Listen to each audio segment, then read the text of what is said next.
9월 6일 오늘은 토요일 전주새로 모이는 날입니다. 그리고 오늘은 온라인으로 말씀을 전하겠습니다. 오늘 본문은 데살로니가전서 5장 12절부터입니다. 제가 15절까지 먼저 읽겠습니다. 형제들아, 우리가 너희에게 구하노니 너희 가운데서 수고하고 주 안에서 너희를 다스리며 권하는 자들을 너희가 알고 그들의 역사로 말미암아 사랑 안에서 가장 귀히 여기며 너희끼리 화목하라. 또 너희 형제들아, 너희를 권면하노니 게으른 자들을 권계하며 마음이 약한 자들을 격려하고 힘이 없는 자들을 붙들어 주며 모든 사람에게 오래 참으라. 삼가 누구에게든지 악으로 악을 갚지 말게 하고 서로 대하든지 모든 사람을 대하든지 항상 선을 따르라. 아멘. 오늘 본문은 데살로니가 전서의 마지막 부분으로 바울은 권면을 합니다. 특별히 성도들에게 종말론적 삶을 사는 성도들은 어떻게 삶의 방식을 가져가야 될까? 그러한 것에 대해서 권면을 하는데, 지도자들에게 어떻게 할 것인가, 모든 사람들에게 어떻게 할 것인가, 이러한 권면을 합니다. 먼저 12절에 보면 너희 가운데서 너희를 다스리며 권하는 자들 그랬어요. 이 사람들은 데살로니가 교회를 다스리는 지도자들로 아마 장로와 집사들을 말할 것입니다. 이 권한다라는 이 말은요, 헬라말로 누데테스라는 말인데 마음이라는 뜻을 가진 누스와 두다라는 이 뜻을 가진 티스가 합쳐진 말로 사람들의 머리에 생각을 집어넣다, 그런 의미예요. 이렇게 보면 권면이란 사람들에게 생각을 집어넣는 것인데, 여러분, 우리가 경험을 통해 알지만 이게 쉬운 일이 아닙니다.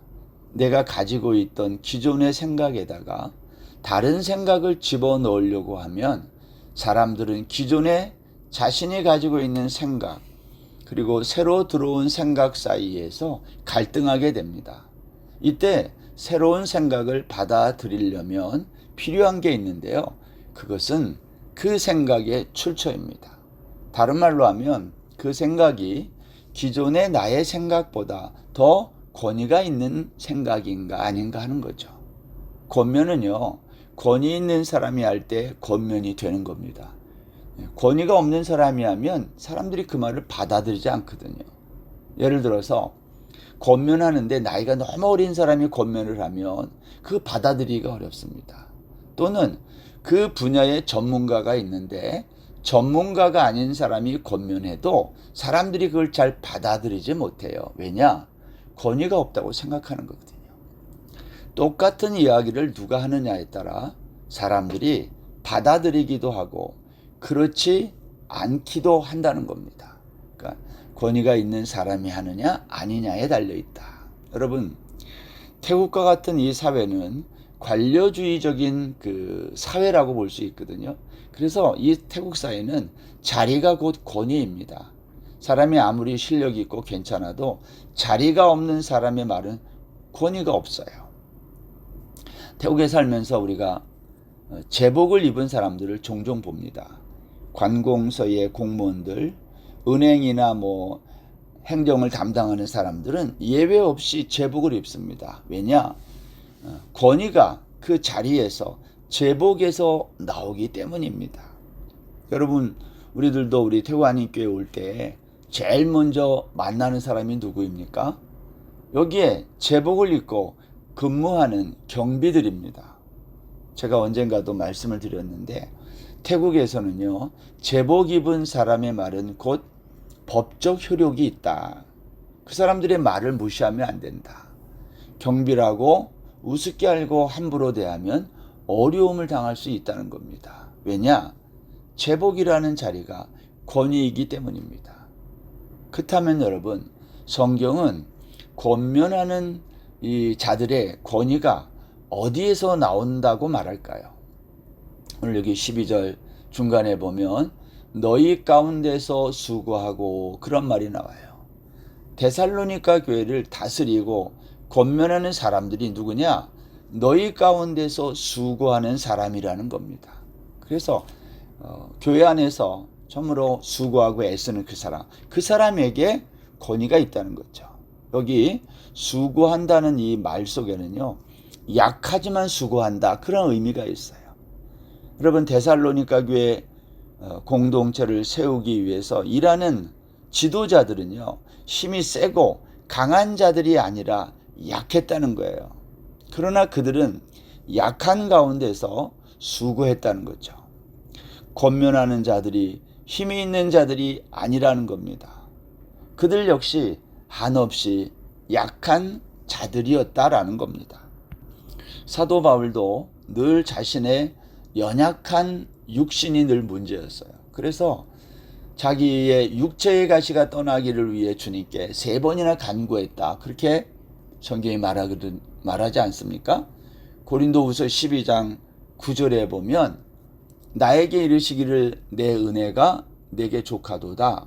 이는 내 능력이 약한 데서 온전하여 짐이라 하신지라. 그러므로 도리어 크게 기뻐함으로 나의 여러 약한 것들에 대하여 자랑하리니 이는 그리스도의 능력이 내게 머물게 하려 함이라.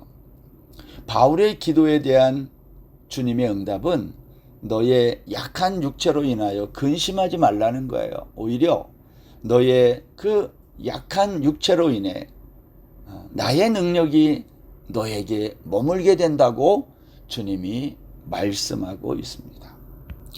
두 번째, 오늘 여기 말씀에 의하면 13절 말씀에 의하면 바울 사도가 교회를 다스리는 지도자들을 너희들은 귀히 여겨야 된다 그러면서 뭐라고 말했습니까? 13절 보세요. 그들의 역사로 말미암아 사랑 안에서 가장 귀히 여기며 너희끼리 화목하라 그랬어요. 여러분, 에베소서 4장 11절에 보면 주님께서 교회에 사도, 선지자, 복음 전하는 자, 목사, 교사 이런 직분을 주셨다고 했습니다.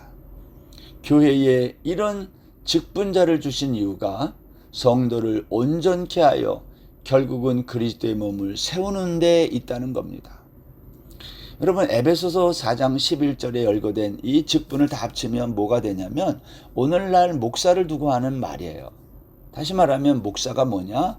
성도들을 온전케 하기 위하여 말씀을 가르치고 권면하여 결국은 그리스도의 몸된 교회 공동체를 세우는 직분자라는 거예요.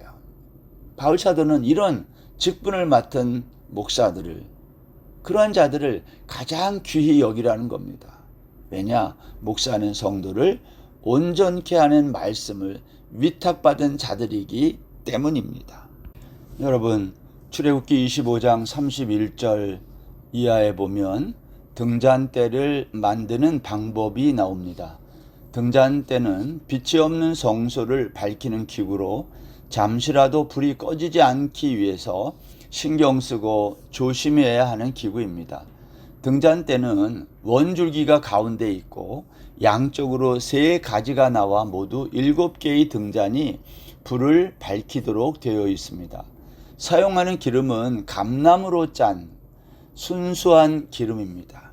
그리고 아론과 그의 아들들이 저녁부터 아침까지 등불을 보살피는 직무를 맡은 것입니다.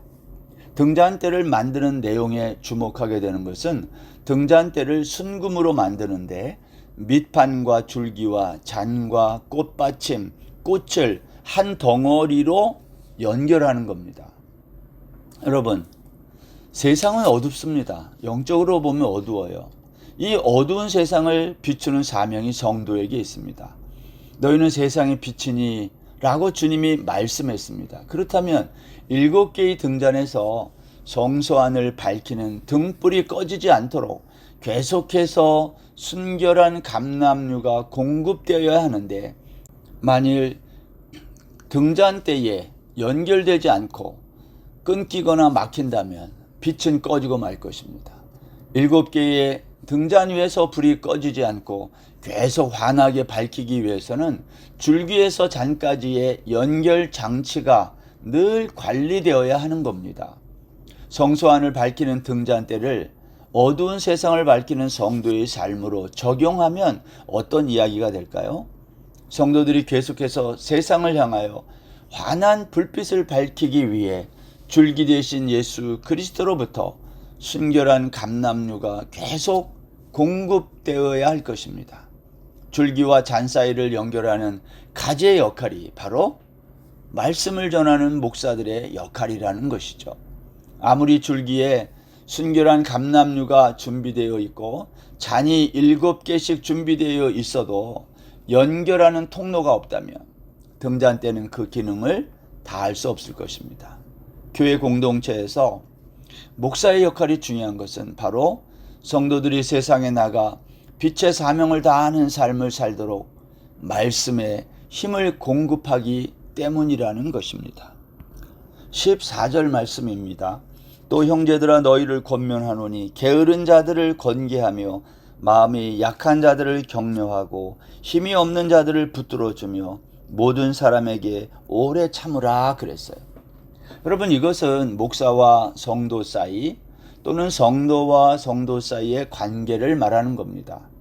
우리 주변에는 권계해야 할 사람이 있고요, 격려해야 할 사람도 있고, 어떤 사람은 또 붙들어 주어야 할 사람이 있다는 겁니다. 바울은 이렇게 말해요. 규모 없는 사람은 권계하라는 겁니다.